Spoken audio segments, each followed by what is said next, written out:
बेटा पाठ 13 एक तिनका का दूसरा पैरा इस प्रकार है।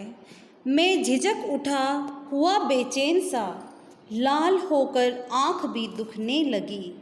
मूठ देने लोग कपड़े की लगे, ऐंठ बेचारी दबे पाँव भगी। सरलार्थ इस प्रकार है।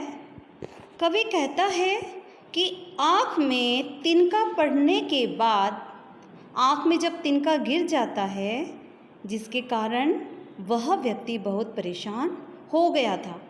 फिर तिनके की रगड़ से बेचैन हो दर्द के कारण आँख रगड़ने लगा। जब हमारे आँख में कुछ गिर जाता है तो हम बेचैन हो जाते हैं और उसके कारण अपनी आँखों को रगड़ते हैं। देखिए, एक छोटे से तिनके ने ही हमें कितना परेशान कर दिया है।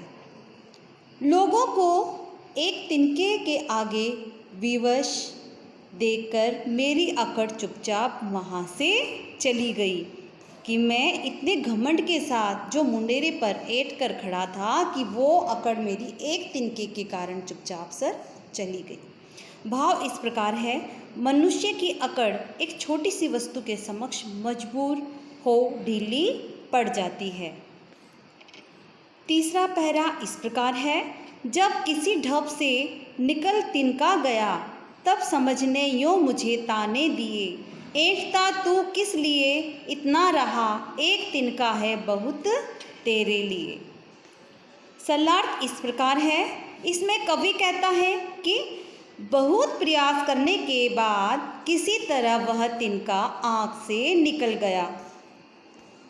तिनका निकलने पर समझ रूपी आत्मा ने उसे धिक्कारा कि वह अपने अहंकार में किस लिए अकड़ रहा था, जबकि एक छोटे से तिनके के आगे वह इतना विवश हो गया। बेटा, अहंकारी मनुष्य एक तिनके के आगे कितना विवश था, तो ये अहंकार किस लिए? अतः अहंकार को नष्ट करने के लिए एक तिनका ही पर्याप्त है।